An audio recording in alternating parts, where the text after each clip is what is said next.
Infocité, une émission politique sur Plus FM. Parce que parler politique, c'est aussi et surtout parler de la vie de la cité. Tous les mardis, jeudis et samedis à 11h15 en direct sur Plus FM, en partenariat avec Run City 97.4. Infocité pour parler politique autrement. Infocité avec Jean-Pascal Jeu. Jean-Pascal, bonjour. Bonjour à tous. Et oui, on va parler politique encore aujourd'hui et on va faire encore une émission spéciale post-élection européenne. Et oui, il faut quand même arriver à soigner le traumatisme électoral que nous avons subi il y a quelques jours maintenant. Alors avec nos invités, puisqu'ils sont deux, nous allons rester sur le thème de l'émission de la semaine dernière. Deux raisons à cela, je vous rappelle. Tout d'abord, deux chiffres. 80% de taux d'abstention à La Réunion, 83% dans l'ensemble de la circonscription Outre-mer. Deuxième raison aussi, pour la première fois de notre histoire, un parti d'extrême droite est arrivé en tête de tous les suffrages exprimés en France. Mais d'autres partis d'extrême droite sont également en position de force dans d'autres pays européens. Alors nous allons discuter des conséquences directes ou indirectes. Messieurs, bonjour. Bonjour. Alors Renaud Dabadi, bonjour. Bonjour. Et puis Bruno Guig, bonjour. Bonjour. Alors vous êtes tous les deux professeurs de philosophie, donc on va amener cette réflexion, cette analyse post-électorale, justement sur une notion un peu particulière. La semaine dernière, c'était un citoyen lambda, mais pas si lambda que ça, parce qu'il avait aussi des notions économiques, et puis il était représentant de la CFTC au sein de l'Observatoire des prix et des revenus. Donc on a vu un éclairage particulier. J'ai souhaité avec vous aujourd'hui avoir un autre éclairage. Vous êtes professeur de philosophie dans l'établissement des lycées de La Réunion. Vous êtes également électeur, l'un comme l'autre. Oui, absolument. On essaye. Alors justement, moi la première question, faites-vous partie des 80% des gens qui sont abstenus à La Réunion? Non. Je suis clair. Non plus. Vous avez voté comme moi. Non plus. Bon. Comment vous analysez, première impression, ce taux comme ça d'abstention, 80% à La Réunion, 83% pour l'ensemble de l'outre-mer, et je donne une donnée particulière, l'outre-mer est là, sont les premières régions à bénéficier des fonds européens, des financements européens. Bruno Guig. Oui, c'est un paradoxe que vous soulignez bien dans votre propos introductif, c'est-à-dire qu'on a une région ultra-périphérique, La Réunion, qui est directement concernée par les politiques communautaires, puisqu'elle en bénéficie d'une manière significative dans tous les domaines, que ce soit le FEDER pour des équipements structurants, le FEOGA ou ce qu'il a remplacé pour l'agriculture, le Fonds social européen en matière d'emploi, enfin tous les fonds dits structurels qui relèvent de la politique régionale de l'Union européenne concernent directement La Réunion. Et en même temps, c'est vrai, on constate que le taux d'abstention a été un taux d'abstention record. Ouais. Ici à La Réunion, beaucoup plus important qu'en métropole, beaucoup plus important, et un record en même temps pour La Réunion. C'est la première fois qu'on a un taux d'abstention aussi important. Donc c'est un paradoxe. Justement, je vais illustrer avec des chiffres, parce qu'en ce qui concerne le taux d'abstention à La Réunion, on était à 73% en 2004, pour le même scrutin, les élections européennes. On était à 77% en 2009 et près de 80%, donc 80% en 2014. C'est-à-dire qu'à chaque scrutin, il y a un désintérêt global et généralisé. On l'avait dit. Alors, il y a peut-être un éclairage philosophique à apporter là-dessus, c'est que le taux d'abstention, finalement, il n'est pas irrationnel. Quand est-ce que les gens se déplacent le plus? Lorsqu'ils ont l'impression d'avoir une prise sur la décision, une prise sur le pouvoir. Il y a un philosophe aujourd'hui décédé de philosophie politique du XXe siècle, Karl Popper, qui expliquait que souvent on croit que la démocratie représentative de nos systèmes consiste avant tout à choisir les nouveaux dirigeants, alors qu'il dit en fait, en réalité, l'essentiel dans la démocratie, c'est qu'on peut décider de garder ceux qui étaient au pouvoir ou de les mettre à la porte. C'est-à-dire que l'essentiel dans la démocratie représentative qui est la nôtre, c'est de dire à ceux qui étaient en place, on vous garde ou on vous jette. Or, le gros problème qu'on a avec l'Union européenne, c'est qu'on vote pour qui? Les gens ne le savent pas, et il est normal qu'ils ne le sachent pas, parce que ce qui est intouchable, c'est la Commission, qui, elle, est nommée par les États membres eux-mêmes. Donc, nous nommons un Parlement dont nul ne sait exactement quel est son pouvoir. On a beaucoup de mal aussi à avoir une prise sur ce Parlement, parce qu'en fait, même si, par exemple, en France, le FN est passé, mais l'extrême droite est loin d'avoir la majorité des sièges au Parlement. Le Parlement reste d'ailleurs conservateur, droite conservatrice. Ça ne bougera pas. Donc, finalement, cette abstention, elle est assez logique. Pourquoi me déplacer pour un scrutin où, en fait, je ne vais pas avoir le pouvoir d'agir? Donc, moi, je ne trouve pas ça surprenant, en fait. Donc c'est plus logique effectivement que des individus se déplacent par exemple pour des élections municipales, des élections cantonales, des élections régionales. Bien sûr, parce qu'on est directement en prise avec la décision politique. Alors est-ce que c'est l'électeur qui est directement en prise avec l'élection politique, ou bien c'est le politique qui peut se permettre d'inféoder plus facilement l'électeur? Parce que là aussi, si on a la possibilité pour l'électeur, permettez-moi l'expression, de virer le politique dont on ne veut plus, on a aussi la possibilité pour les politiques d'essayer de conserver son siège à tout prix, et voire à n'importe quel prix. Vous utilisez le concept d'inféodation. On pourrait le dire de manière moins polémique en disant que le maire, par exemple, ou le député, ou le président de la République, va devoir servir la population. Et finalement, les deux termes sont assez proches. Ouais. La seule différence, c'est que dans le cadre du service, eh bien, moi, le maire ou le chef d'État, je suis encadré par des lois, je ne peux pas faire n'importe quoi, je ne peux pas être corrompu, je ne peux pas. Alors que l'inféodation, c'est dans les systèmes tyranniques où il y a un relâchement de la loi, il n'y a pas de conseil constitutionnel, il n'y a pas de cour des comptes. Donc, et on peut être servile. Et on peut être servile, exactement. Et on est encouragé à être servile, puisque celui qui a le pouvoir a tous les pouvoirs. Ouais. Donc ce serait la différence entre l'inféodation et le service. À La Réunion, on sait qu'il y a certaines pratiques préélectorales qui sont effectivement de l'ordre de l'inféodation, mais je pense que tout le monde est d'accord pour dire qu'elles ont reculé, enfin, me semble-t-il, parce que justement, il y a une présence de la surveillance publique, des institutions, qui fait que on vote d'abord pour un maire parce qu'il va nous servir ou pas. Et si vous regardez les maires qui ont été élus au premier tour à La Réunion, la plupart d'entre eux l'ont été parce que, en fait, ils donnent l'impression de servir leur population, me semble-t-il. Et pourtant, ce qui est terrible, et je le disais tout à l'heure, c'est qu'effectivement, l'Union européenne finance les régions ultra-périphériques, à La Réunion comme ailleurs d'ailleurs, pour les Antilles et les Caraïbes, il n'y a pas un projet aujourd'hui qui se monte sans financement européen. Vous êtes les premiers concernés, vous êtes professeur de lycée. Il n'y a pas un lycée à La Réunion qui soit monté sans un financement européen. Bruno Guy. C'est vrai, notamment dans le domaine de ce qu'on appelle la haute qualité environnementale, qui était effectivement un critère requis pour obtenir des financements européens pour les constructions lycées. Ce qui est plutôt une bonne chose. On peut faire énormément de reproches à l'Europe telle qu'elle se fait, pas l'Europe géographique et historique, mais à la construction européenne. Mais il faut quand même, lorsque les politiques européennes vont dans le bon sens, l'admettre également. Non, je crois que, mais Renaud l'a dit à sa façon, il y a un problème quand même avec l'Europe, aussi bien en métropole qu'à La Réunion, c'est ce qu'on pourrait appeler la distance. C'est-à-dire que l'électorat se distance de plus en plus de cette construction communautaire dont il ne perçoit plus peut-être la légitimité. Il en perçoit à l'occasion l'utilité. On reçoit les fonds européens lorsque on en a besoin, sans difficulté évidemment, mais c'est plus une position, si vous voulez, de consommateur qu'une position d'électeur ou de citoyen. C'est-à-dire que la notion de citoyenneté européenne, c'est un constat. On peut soit s'en féliciter si on est souverainiste, soit s'en affliger si on ne l'est pas. La notion de citoyenneté européenne n'a pas pris. Elle n'a pas, en quelque sorte, convaincu les Français. Et les Réunions, et manifestement les Réunionnais aussi. Alors, il faut se demander pourquoi. Oui, j'ai surtout envie de vous demander la faute à qui ?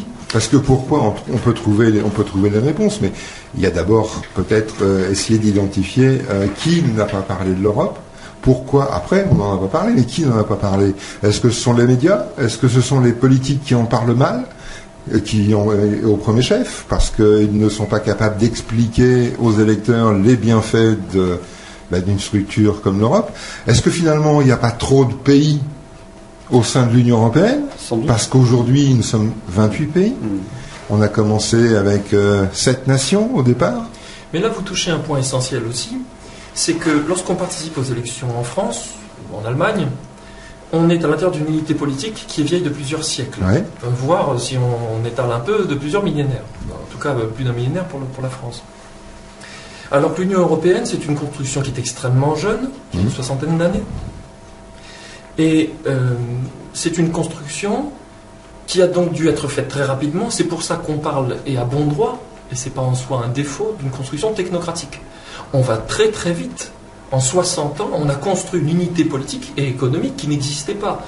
Donc il y a énormément de décisions qui ont dû être prises, et la question se pose, étant donné qu'il y a beaucoup de décisions à prendre, comment on associe les populations à ça. Et moi je pense, je l'ai d'ailleurs vécu en tant qu'électeur, qu'il y a un traumatisme fondamental en Europe dont on oublie bien de parler, dont les médias mainstream, les grands médias oublient bien de parler, c'est le traumatisme du vote du référendum de la Constitution européenne. Oui, absolument. Où les citoyens ont été extrêmement éclairés, puisque tout le système médiatique a dit votez pour ce truc-là. Ouais. Les gens, moi je me rappelle, simples citoyens comme moi, se renseignent sur le traité, se rendent compte qu'on parle de Constitution, alors qu'en fait, le volet politique est extrêmement faible, qu'il s'agit en fait d'un traité de libre-échange qui pose le libre-échange, le commerce, le capitalisme au centre du système, dit non. Et quelques années plus tard, ça passe devant le On se le fait Parlement. imposer. Ben oui, Exactement. c'est quelque chose qui a été vécu comme un déni de souveraineté. Parce que finalement, le peuple, sommé de se prononcer, l'a fait. C'est le principe du référendum. C'est pas le peuple qui décide d'organiser un référendum. Attention, le référendum n'est pas si démocratique que ça. Mais au moins, on demande au peuple de se prononcer sur une question importante. D'exprimer leurs idées. Voilà, voulez-vous ou non que ce traité constitutionnel européen, à l'époque, en 2005, soit ratifié? Le peuple, mais dans son immense majorité, 55%, c'est énorme, a dit non. Bon. Et ensuite, 2 ans après l'élection de l'ancien président Nicolas Sarkozy, le Parlement vote pour ratifier le même texte. Donc comment voulez-vous que beaucoup de citoyens, dont je fais partie, n'aient pas eu le sentiment qu'ils avaient été frustrés, finalement, de leur droit souverain de citoyenneté? On nous demande notre avis, on se prononce clairement, et on nous envoie balader 2 ans après, pour des raisons que, on suppose, les élites, elles comprennent, mais auxquelles le peuple, lui, ne comprend rien. Est-ce que ce sont des raisons de stratégie politique? Parce que dans les autres pays de l'Union européenne, le problème ne se posait pas en ces termes-là. Oui, le problème ne se posait pas en ces termes-là, sans doute, parce que les peuples consultés dans ces pays, quand ils l'ont été, ce qui n'est pas toujours le cas, également, ont adhéré à la démarche. Rappelez-vous d'Irlande. L'Irlande a revoté. Oui. Bon. Mais au moins, ils ont revoté. Les Français n'ont même pas été appelés à revoter. Non. On a voté à leur place.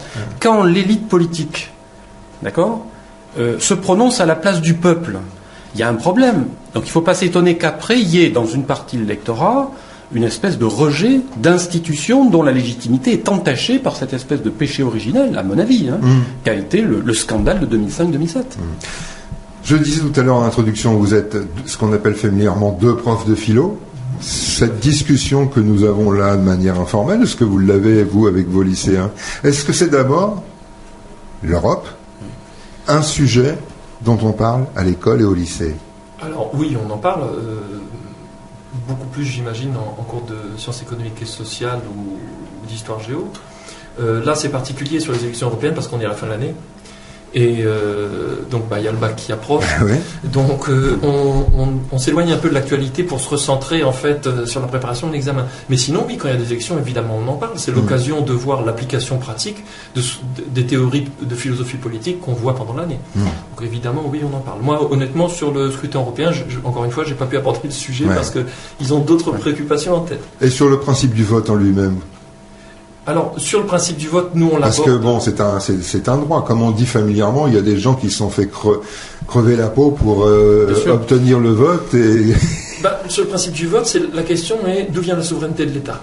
Et oui, le vote, nous, on a l'impression que ça va de soi, mais ça n'est pas toujours allé de soi. Rappelez-vous qu'il y a un moment où le pouvoir descendait directement du ciel. C'est vrai. Bien sûr. Alors, en gros, si M. Guig me corrigera ou amendera si je suis incomplet, mais il y a 3 grandes sources de la souveraineté. C'est effectivement le suffrage, le vote, l'assentiment populaire, le peuple, le divin, et puis la tête de celui qui sait. C'est ce que dit Platon. C'est un petit peu l'Europe technocratique, si vous voulez. Nous, on sait faire, laissez-nous faire. C'est ça qui est légitime. Donc vous avez en gros 3 sources de souveraineté. Et encore, laissez-nous faire, c'est pas n'importe qui à Bruxelles qui fait. C'est-à-dire qu'on a aussi beaucoup de technocrates qui aujourd'hui tiennent d'abord les rênes avant les politiques. Oui. C'est un peu le complexe aussi. Oui. C'est vrai que l'Europe a une dimension technocratique qui est un petit peu, qui exerce un effet repoussoir probablement sur une grande partie de l'électorat. Mais il n'y a pas que ça. Je crois que ce n'est qu'un aspect. C'est la superstructure, la technocratie. Elle est là pour appliquer une politique en réalité. Et cette politique dont on nous dit, les médias mainstream ne cessent de le rappeler, qu'elle est la seule possible. Donc cette seule politique possible que la technocratie bruxelloise est chargée de mettre en œuvre, elle a quelque part des commanditaires. Ces commanditaires, ils ne sont pas du tout à Bruxelles. Ils sont ailleurs. Ils sont en partie à la Banque Centrale Européenne. Dans les grosses entreprises internationales. Ils sont dans les très grandes entreprises internationales. Ils sont sur les marchés financiers. Ils sont dans des instances qui ne sont pas démocratiques, qui n'ont qu'une obsession, c'est de maximiser le profit. et qui détiennent en réalité l'essentiel du pouvoir. C'est ça le fond du problème quand même. Ce sont les conséquences directes du traité, de la Constitution européenne. La légitimité, donc, elle peut être technocratique, ça peut se discuter. Quelqu'un peut effectivement mieux savoir où il faut faire passer le pont. Même si la consultation populaire est utile, le technocrate, il a sa légitimité. Le gros problème qu'on a en Europe, je ne fais que reprendre ce que dit M. Guig, c'est la confiscation du pouvoir européen par les lobbies, grands absents de la campagne. On va en parler parce que on va marquer une pause, mais on va revenir aussi sur un autre projet aussi de libre-échange qui nous guette. Il a un nom qui pourrait prêter à confusion parce qu'il est plutôt dans la douceur, ça s'appelle le TAFTA. On va en parler au cours de cette émission. On va d'abord marquer une pause. À tout de suite. Info Cité, une émission politique sur Plus FM. Parce que parler politique, c'est aussi et surtout parler de la vie de la cité. Tous les mardis, jeudis et samedis à 11h15 en direct sur Plus FM, en partenariat avec Run City 97.4. Info Cité pour parler politique autrement. Info Cité avec Jean-Pascal Jeu. Voilà, donc Infocité avec nos deux invités aujourd'hui, Renaud Dabadier et Bruno Guig, deux professeurs de philosophie. Avec ces deux professeurs de philosophie, eh bien, on revient quand même sur cette émission et ses résultats post-électoraux des élections européennes. Je le rappelle quand même, parce que moi, je ne sais pas si ça vous a traumatisé, mais quand j'ai vu les résultats tomber le soir du scrutin, le dimanche soir, près de 80% de taux d'abstention à La Réunion, 83% de taux d'abstention dans la 8e circonscription des Outre-mer. Familièrement, je dis heureusement que j'étais assis, parce que je serais tombé de haut. Alors, on a vu qu'effectivement, ça pouvait aussi ne pas surprendre, ce taux d'abstention, parce que les électeurs, finalement, se sont sentis dessaisis, finalement, du poids qu'ils pouvaient avoir à faire respecter leur opinion et à imprimer un fonctionnement à l'Union européenne. Et on a vu que, et on en discutera encore, mais que c'est très compliqué de faire fonctionner Bruxelles. Oui, parce que, c'est compliqué, en même temps, on a tout fait pour qu'il en soit ainsi. Parce que finalement, cette construction communautaire, elle a une double caractéristique. Elle n'est ni fédéraliste, en réalité. Alors qu'on la souhaite fédéraliste. Alors que certains la souhaitent fédéraliste, ce qui est une solution possible au problème actuel et probablement au déficit de légitimité dont la construction dans son ensemble souffre manifestement. Mais en même temps, elle n'est pas fédéraliste, mais en même temps, elle n'est pas non plus réellement démocratique. C'est-à-dire que, regardez aujourd'hui, finalement, les marges de manœuvre qui sont celles d'un État membre de l'Union européenne, de la zone euro, je précise bien de la zone euro. Il n'a plus de politique monétaire, puisque c'est la Banque centrale européenne qui est là, et là, les textes communautaires sont très clairs. Comme vous savez, la BCE ne reçoit aucune instruction de la part du Conseil. Elle est totalement indépendante. Cet État n'a pas non plus de politique budgétaire, puisque toute marge de manœuvre budgétaire est en quelque sorte corsetée par l'objectif des fameux 3%, et si on dépasse ou si on a l'air de dépasser, on risque effectivement des sanctions. Elle n'a pas non plus de politique, cet État n'a pas non plus de politique fiscale. Toute politique fiscale, en fait, d'un État membre au sein de l'Union consiste à pratiquer le dumping fiscal. Il ne peut pas y avoir de politique fiscale dans l'autre sens.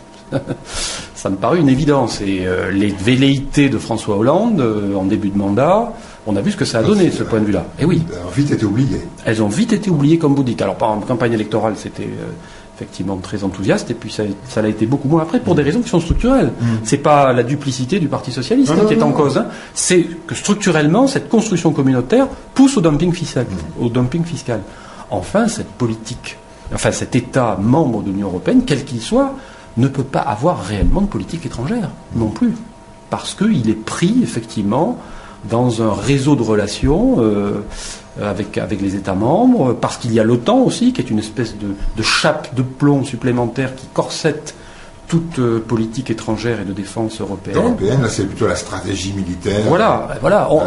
Ça fait longtemps qu'on parle d'une armée européenne, mais curieusement, elle n'existe pas. Alors que finalement, on a quand même une institution qui existe, c'est l'OTAN, et qui pourrait finalement très bien endosser cette responsabilité. Mais l'OTAN, c'est une structure supranationale qui est en partie seulement européenne et qui est sous commandement américain. Voilà. En fait, l'OTAN, c'est une espèce de cheval de Troie des États-Unis dans l'ère géographique européenne. Alors, avant qu'on parle d'un autre cheval de Troie, quand même, je voudrais rester moi sur une notion qui est assez, pour moi, assez importante à expliquer. C'est qu'effectivement, le peu de gens qui sont déplacés pour aller voter le 25 mai ont donc élu des députés européens. Moi, la première question que je me pose quand on voit le taux d'abstention, donc qu'on imagine le nombre de suffrages qui ont été exprimés, c'est aujourd'hui et dans les mois qui viennent, et même pour la durée de leur mandat, quelle va être la légitimité de ces députés européens? Moi, je pense que leur question, la question, elle se pose pas vraiment parce qu'ils vont se retrouver au Parlement et qu'ils vont être comme d'habitude enterrés sous l'avalanche des textes à voter ou ne pas voter. Ouais. Ils se retrouvent en plus dans un Parlement qui est immense. 750 députés, hein. Oui, c'est beaucoup. Ça. Hein. Donc malheureusement, d'ailleurs, ce serait bien effectivement que le déficit de légitimité pose un problème. Or, le fonctionnement de l'Europe, dans le fonctionnement actuel de l'Europe, le Parlement européen a d'abord la valeur d'une chambre d'enregistrement des textes qui sont préparés par la Commission. Alors ça ne marche pas toujours, il y a quelques exceptions. Vous avez certains partis qui se sont fait une spécialité, le parti pirate qui vendent par exemple la liberté sur Internet. Il y a un certain contre-pouvoir du Parlement européen, mais c'est d'ailleurs terrible de dire. On entend parler du Parlement européen quand il est un contre-pouvoir par rapport à la Commission. Qu'est-ce qu'on a construit Et le reste du temps, c'est une chambre d'enregistrement. Et pourtant, le problème, et si on revient sur un plan local, c'est qu'effectivement, les financements dont sont financés ou sont dotés les États, et en tout cas les régions ultra-périphériques et les départements d'outre-mer, c'est bien pour construire et fabriquer quelque chose. Donc je dis ça dans le terme le plus large possible. Hein. On a parlé effectivement de fabrication d'établissements scolaires, de construction d'établissements scolaires, mais c'est aussi pour fabriquer de la richesse dans un pays. Et aujourd'hui, on se rend compte que les départements d'outre-mer sont en tout cas les départements français qui ont le PIB le plus faible aujourd'hui, alors qu'ils sont les premiers bénéficiaires de ces dotations. Oui, quand on parle des financements européens, il ne faut pas oublier non plus, si on se place d'un point de vue franco-français, que la France est un contributeur net à l'Europe. C'est-à-dire que l'Europe, en fait, nous coûte plus cher qu'elle ne nous rapporte, outre-mer compris. Il ne faut jamais l'oublier, parce qu'on a l'impression qu'il y a une espèce de générosité là, dispendieuse de l'Europe, grâce à laquelle l'outre-mer français pourrait se développer. C'était même le leitmotiv du Front National. Oui, mais c'est vrai. Chevènement le disait aussi. C'est vrai. Le jour où le Front National dit que le ciel est bleu, si le ciel est bleu, moi je dis pas que le ciel n'est pas bleu. Hein, voilà. On est d'accord. Donc il y a effectivement cette réalité-là.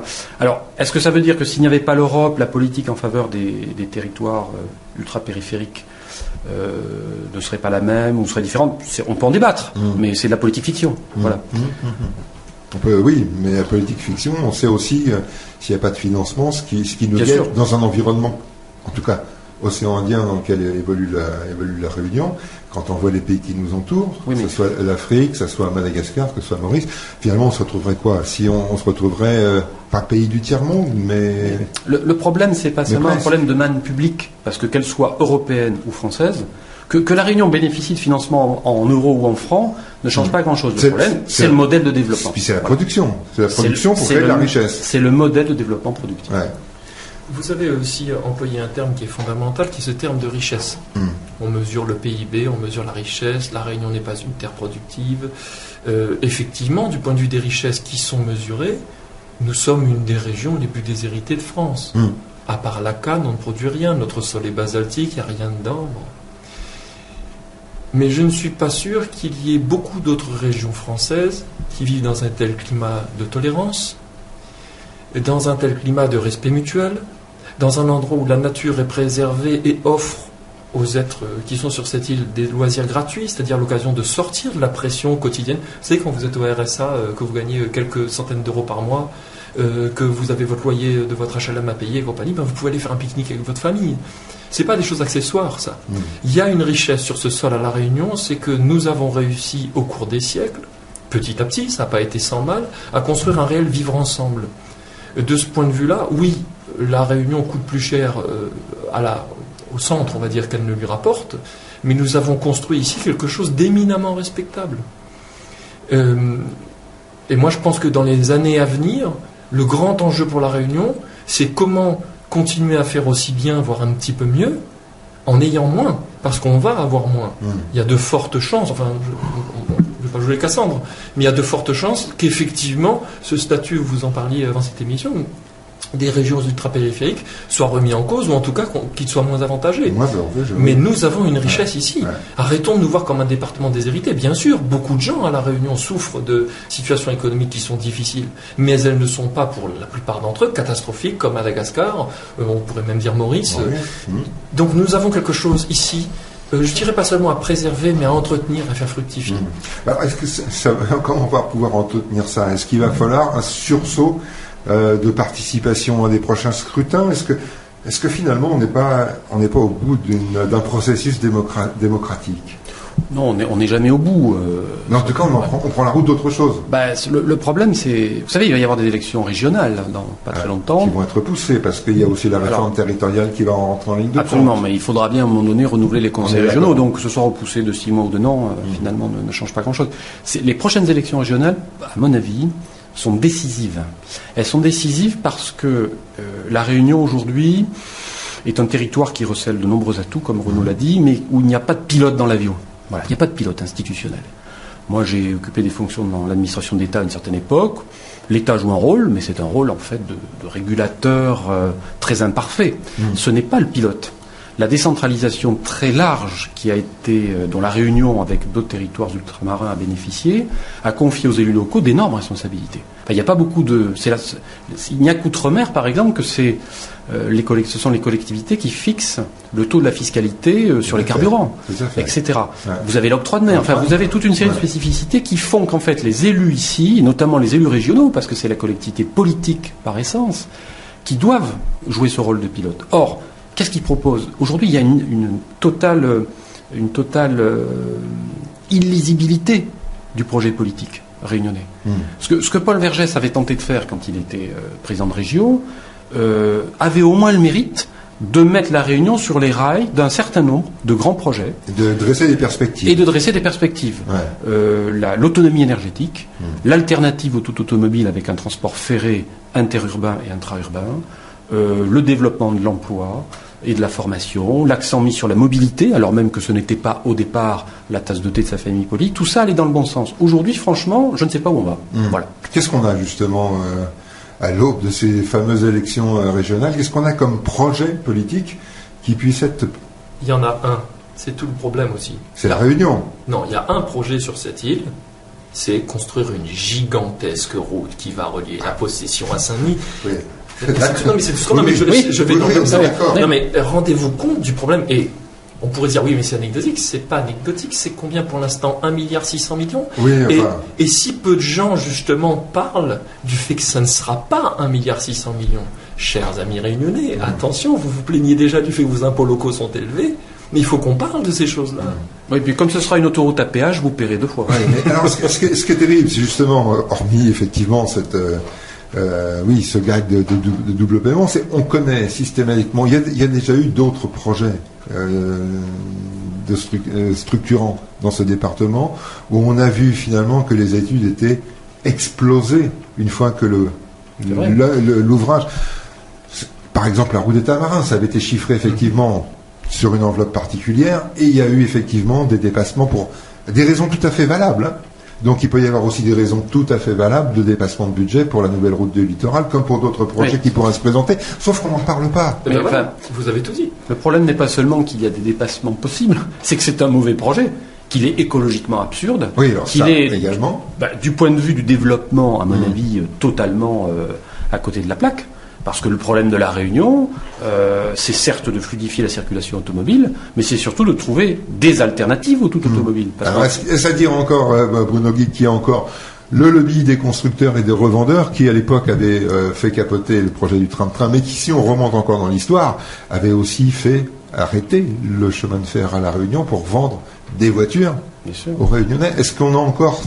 Alors, on le disait tout à l'heure, il y a aussi des lobbies financiers, économiques en Europe. On a aussi ramené à une échelle proportionnelle le même fonctionnement à La Réunion. Je crois que vous touchez au problème central. C'est marrant parce qu'on est en train de parler des régionales et en fait ça se relie totalement au scrutin européen. Je vais reprendre quelques hauteurs philosophiques.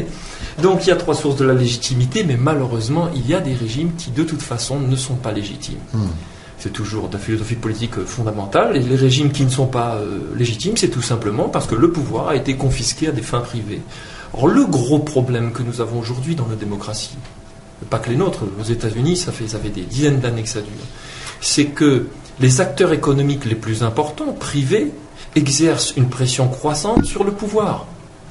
Alors, en Europe, c'est très net, c'est mesurable. Les lobbyistes sont en train de faire le travail qu'ils ont fait et qui a dévoré la démocratie américaine, puisque je vous rappelle qu'aux États-Unis, le président des États-Unis n'est pas avant tout élu par le peuple, mais par des entreprises qui peuvent verser, donc c'est je crois 250 millions de dollars, une campagne électorale.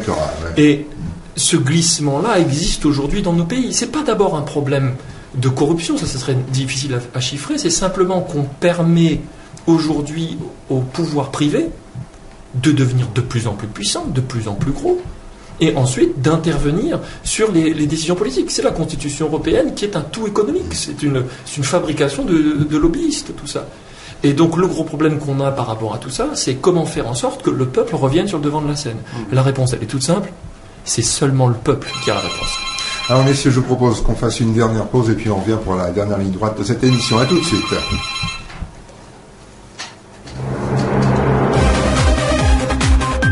Info-Cité, une émission politique sur Plus FM. Parce que parler politique, c'est aussi et surtout parler de la vie de la cité. Tous les mardis, jeudis et samedis à 11h15 en direct sur Plus FM, en partenariat avec Run City 97.4.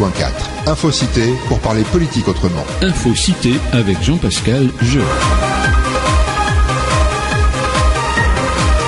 Voilà, donc dernière ligne droite d'Infocité en compagnie de Renaud Dabadie et de Bruno Guic, 2 professeurs de philosophie avec qui je reviens aujourd'hui, et bien sûr ces fameuses conséquences, ces taux d'abstention records à la fois à La Réunion et dans la circonscription de l'Outre-mer aux dernières élections européennes.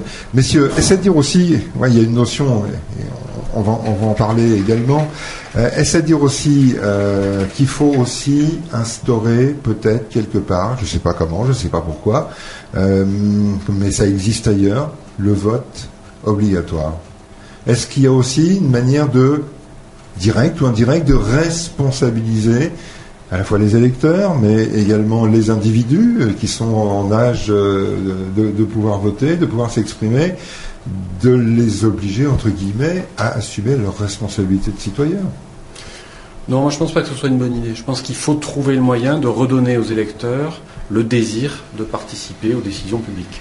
Donc il faut repenser la politique, mais pas créer une obligation légale. Alors, repenser la politique, mais peut-être aussi repenser la manière dont on parle de la politique. Certainement, oui.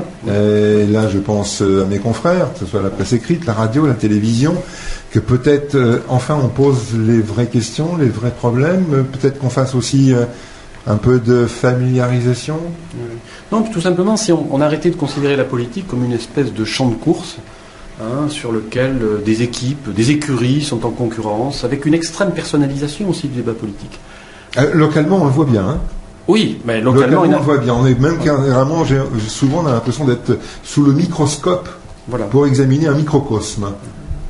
C'est un peu ça. Il faut restaurer les droits du macrocosme, c'est-à-dire de la cité au détriment du microcosme politicien. C'est pas du macrotage, on est bien d'accord. Mais pas du macrotage. Bon, il y a quand même une notion dont il faut qu'on parle, c'est ce fameux projet de marché de libre-échange TAFTA avec les États-Unis. C'est aussi quelque chose qui nous pend au nez. Alors, moi, ce que j'aimerais savoir, c'est comment ça nous est tombé dessus. Parce qu'on l'a vu, on l'a dit, vous l'avez expliqué, Bruxelles, ce n'est finalement qu'une ruche de lobbyistes qui essayent de vendre, de marchander, de troquer ce qu'ils ont à troquer contre les avis de tous et de chacun, l'essentiel étant la politique de l'argent et du profit. TAFTA, c'est pareil. Alors déjà, TAFTA, c'est une île. Il existe depuis longtemps, il a été repoussé juste avant les années 2000, ça s'appelait l'AMI. Ouais. Je le sais parce que, en fait, d'ailleurs, j'invite tous vos auditeurs à lire un peu de Noam Chomsky, qui est sans doute le plus grand intellectuel politique. Je ne vais pas dire tous les temps parce que ce serait très subjectif, mais en tout cas de notre temps. Et il le dit très clairement, il dit ça a été repoussé, et ça a été repoussé. Pourquoi ? Absolument pas suite à un processus démocratique institutionnel, mais parce que de plus en plus d'associations, de personnes sont descendues dans la rue pour dire non, tout simplement. Et donc pour l'expliquer à vos auditeurs, le TAFTA ou TTIP, ça porte plusieurs noms, consiste tout simplement, donc l'Europe c'est avant tout une communauté économique, une communauté de libre-échange, et ben le but c'est de faire de cette communauté pour aller vite avec les États-Unis. Sauf que l'Europe a une législation et que intégrer en tout cas le libre-échange à cause de TAFTA, c'est de faire sauter un certain nombre de législations mises en place. Je pense notamment aux OGM, mais ça, pour ne parler que d'eux. Mais ça, monsieur, c'est formidable. Les États-Unis ont un certain niveau de normes. Oui. Nous aussi, on a un certain niveau de normes. Qui sont totalement contradictoires. Hein. Pas toujours. Parfois, elles s'accordent. Parfois, c'est les États-Unis qui sont plus en avance que nous sur la protection des populations. C'est pas toujours le cas, mais ça arrive. Parfois, c'est l'Europe. Mais c'est formidable de discuter ensemble, parce que moi, si je suis une entreprise et que je produis aux États-Unis et en France, ça m'arrangera que les normes soient les mêmes. Ça se défend encore. Ouais. Mais en plus, ce qui est intéressant dans ce traité, c'est qu'il y a l'idée que les normes ne doivent pas être plus que nécessaire. Autrement dit, on va prendre la norme la plus basse. Si c'est les États-Unis, ce sera la leur. Si c'est l'Union européenne, ce sera la nôtre.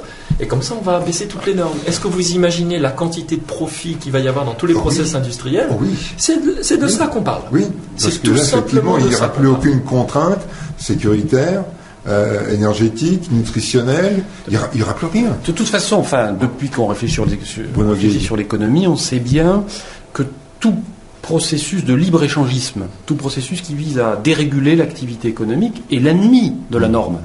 Le contraire de la norme, c'est le laisser-faire, laisser-passer, depuis toujours. Donc, plus vous étendez la sphère du marché, de la libre concurrence, pseudo-transparente, et donc de la libre initiative des acteurs privés, plus, effectivement, vous conduisez les instances politiques à pratiquer une sorte de désarmement unilatéral, de manière à préserver la compétitivité de leur propre territoire. À quoi a servi l'euro si ce n'est à mettre en concurrence les économies européennes ? Mais Giscard l'avait dit à l'époque. Il a dit l'Europe, ça sert à mettre en concurrence les économies européennes. Voilà. Quand vous avez, sauf qu'on a voulu construire l'Europe sur le principe de la solidarité. Oui, mais ça c'est Delors. Voilà. Alors, c'est-à-dire qu'on avait une espèce d'Europe virtuelle à la Delors et une Europe réelle à la Giscard. Ouais. Aujourd'hui, on n'a ni l'un ni l'autre. On a une espèce de zambrocal avarié dans lequel plus personne ne comprend rien. Ouais. Une chose est sûre, on est 27, d'accord ? Donc il n'y a pas de politique. Et qu'il n'y ait pas de politique, finalement, du moment qu'il y a une monnaie unique contrôlée par la Banque Centrale Européenne, pour les marchés financiers, c'est l'essentiel. Alors ça veut dire qu'on va aussi très certainement faire en sorte que les marchés liés à la consommation deviennent des marchés liés à la surconsommation. Comment on va gérer ça ? Ouais, nous, en tout cas, en ce qui concerne notre département, on est déjà sur le phénomène de surconsommation. Mais comment on va gérer ça ? Parce que, allez, on va nous vendre... on va nous faire manger de la bidoche qui est bien moins contrôlée. Voilà. On va nous faire manger ou acheter des vêtements qui finalement vont nous rendre très sensibles parce qu'on va avoir d'un seul coup des crises d'urticaire parce qu'il n'y aura plus telle norme qui sera respectée. Alors, et là-dessus, qu'est-ce qu'on va gérer ? Il y a un point de basculement fondamental. Donc, c'est quelque chose que je reprends de Chomsky, qui vous dit que dans un système politique, normalement, il y a des sujets de droit qui sont à la base du système, et ces sujets de droit, c'est les citoyens. Or, depuis des dizaines d'années, il y a un nouveau sujet de droit qui est apparu et qui a de plus en plus de droits, qui n'est pas un citoyen fait de chair et de sang, ce sont les entreprises, qui deviennent des personnes juridiques à part entière. Et ce à quoi nous assistons aujourd'hui, c'est un monde dans lequel ces personnes juridiques transhumaines, des entreprises, ont plus de pouvoir et exercent plus de pouvoir sur le système que les citoyens eux-mêmes. Ce qui fait que, par exemple, prenons l'exemple du poulet à la javel. Pourquoi il y a un poulet à la javel aux États-Unis ? Vous avez un abattoir. Un abattoir, c'est complexe à gérer. Ça doit être nettoyé, ça coûte énormément cher en frais de fonctionnement. Si jamais vous décidez de laisser votre abattoir dans un état déplorable, mais qu'à la fin, vous baignez vos poulets qui ont été vidés, préparés pour la consommation dans un bain de javel, l'abattoir peut être dans un état déplorable, les microbes ont été tués. Et là, vous gagnez énormément. Mais du point de vue de cette personne juridique et l'entreprise... Vous gagnez parce que vous ne faites pas le nettoyage, donc vous n'achetez pas de produits, vous n'employez pas de personnes pour le nettoyage. Vous êtes bénéficiaire sur toute la ligne. Exactement. Sauf que vous allez peut-être intoxiquer des milliers, voire des millions de consommateurs. Alors, vous n'allez pas les intoxiquer étant donné les normes qui sont en vigueur. C'est-à-dire que le gros problème qu'on a dans notre système, c'est qu'il y a tout de même des normes qui encadrent. Par contre, nous savons effectivement, et c'est déjà le cas dans nos pays, que nous sommes en train de créer maintenant, par défaut de précaution, des problèmes de santé publique qui vont arriver en 2020, en 2030, en 2040, en 2050. La question du diabète à La Réunion, elle date de combien de temps? Elle a 20 ans. Le problème, il remonte, parce qu'on le connaît depuis longtemps. Les services médicaux, même l'ARS d'ailleurs, à l'époque ça s'appelait pas l'Agence régionale de santé, mais à l'époque ils avaient déjà tiré la sonnette d'alarme, il y avait déjà eu des campagnes d'information. Et aujourd'hui, il faut en arriver effectivement à des extrémités. C'est aussi, donc on le disait, et peut-être avoir conscience de ça, s'attaquer à des lobbies de manière permanente. Aujourd'hui, alors finalement, qu'est-ce qui empêcherait le citoyen de devenir un lobby politique? L'argent. Tout simplement. Tout simplement. Je crois que s'attaquer au lobby, ponctuellement, il faut le faire, évidemment, lorsqu'il y a des abus manifestes, mais ce n'est pas la solution au problème. Ce qu'il faut, c'est revoir, à mon avis, tout le fonctionnement des institutions européennes de manière à ce que les lobbies n'aient pas l'influence qu'ils ont aujourd'hui. Et il n'y a qu'une façon de le faire, c'est de redonner à la construction européenne sa légitimité démocratique. Si on ne le fait pas, on va avoir d'un côté des lobbies, des marchés, des acteurs économiques surpuissants face à des États complètement impuissants, qui joueront de l'accordéon, et puis des citoyens totalement démotivés, écœurés, qui se mettront en dehors du système. Donc finalement, c'est rassurant de voir des réactions comme on voit en Grèce? Même si le pays est exsangue, au moins les gens réagissent. Moi, je me sens très grec en ce moment. Ouais. Je me sens très grec parce que je pense que... C'est un profil grec. Oui, tout à fait. D'abord, ce qui est un... Dommage, on est à la radio. Sinon, vous auriez pu être bien. Mais un parti de gauche radicale, comme on dit, enfin, un parti de gauche anti-austérité, tout simplement. Un vrai parti de gauche, quoi, pas le parti socialiste. Bon. Un parti de gauche anti-austérité qui était à 4% il y a 3 ans, qui est aujourd'hui à 26-27%, c'est quand même intéressant. Alors on me dit, oui, mais il y a Hope Doré. Mais c'est marrant, les médias ne parlent que de Hope Doré, qui est effectivement préoccupant, et pas d'un parti qui représente 2,5 fois Hope Doré. Ouais. Voilà, c'est une petite remarque en passant à propos des médias. Ouais. Mais oui, c'est intéressant de voir quand même que la conscience politique existe dans une fraction non négligeable du peuple grec. Parce que là, c'est franchement le ras-le-bol chez eux. Mais c'est normal. Ils ont été épongés, expurgés. 50% de chômeurs. Oui. 50% de chômeurs parce que les armateurs grecs et l'Église orthodoxe ne paient pas d'impôts, n'en ont jamais payé, parce que la taxe foncière n'existe pas. Quand on dit les Grecs ne paient pas d'impôts, c'est bien fait pour eux. C'est une absurdité. En réalité, c'est pas les Grecs. Il y a un problème social. Voilà. C'est aussi, en On fait, l'avait dit. simplement le moteur de l'histoire. Si vous regardez toute l'histoire sociale de l'Europe et notamment de la France ou des États-Unis, d'où ils viennent en fait les droits? Ça sort d'où les retraites? Ça sort d'où les normes? Ça sort d'où les congés payés? Ça sort d'où la journée de travail de 8 heures puis les 35? C'est des conquêtes sociales. C'est des gens qui ont revendiqué. C'est parce que les gens sont allés dans la rue. Il y a une démocratie de la rue qui est le véritable moteur de l'histoire Ils ont sociale. fait plus que revendiquer, ils ont occupé les usines. Voilà. En 1936 et en 1968, des millions de travailleurs ont occupé les usines. Aujourd'hui, C'est ça qu'il faut faire, c'est la seule solution. Alors justement, aujourd'hui, est-ce qu'on est encore capable de ça? Parce que quand on voit les mobilisations au fil des années, ça devient un peu compliqué. Aujourd'hui, les ouvriers votent FN. Justement, ça devient les jeunes aussi votent FN, ça devient très compliqué. Mais que la gauche se regarde dans la glace. C'est compliqué parce que les élites apprennent de l'histoire. C'est-à-dire que les élites ont compris que le but, c'est que ces tempéraments, ces épisodes révolutionnaires, ils soient contenus. Pourquoi est-ce que vous croyez que le RSA, ça existe? Pourquoi vous croyez qu'il y a une redistribution? Tout ça est calculé par l'élite politique. C'est pas une théorie du complot, ces élites, on les connaît. C'est les grands patrons de presse, c'est les hommes politiques, on admet qu'il y a un certain niveau de redistribution parce que c'est une sorte de soupape. Et puis, Sauf que on tient les gens sous l'étouffoir. on tient les gens sous l'étouffoir, mais voilà, le problème c'est que lorsque l'étouffoir devient trop fort, et toute la question c'est est-ce que le système va continuer à réussir à faire tourner la soupape? En 1917, en Russie, avant la Révolution, il n'y avait pas de sécurité sociale. Non. Ni de RSA. Ni de RSA, il n'y avait rien. Justement, est-ce que il nous reste 1 minute pour en parler, c'est les conséquences. Il nous reste même quelques secondes pour en parler. Est-ce que les conséquences directes aujourd'hui des élections européennes vont avoir des conséquences économiques et financières sur les semaines et les mois qui viennent? Non, je pense pas, parce que l'équilibre des forces au plan européen n'est pas véritablement transformé. Donc on n'a rien à attendre. Pour l'instant, en termes de révolution. Pour l'instant, non. Tenons-nous au courant de ce traité en cours de négociation. Ça va pas se faire tout de suite, mais c'est en cours de négociation. Mais oui, ça va être. C'est pas dans les mois à venir, c'est dans les années à venir qu'il va y avoir des changements profonds. Messieurs, en tout cas, merci d'avoir apporté votre éclairage au cours de cette émission. Merci à vous, et puis bonne journée à tous à l'écoute des programmes de Plus FM. À bientôt.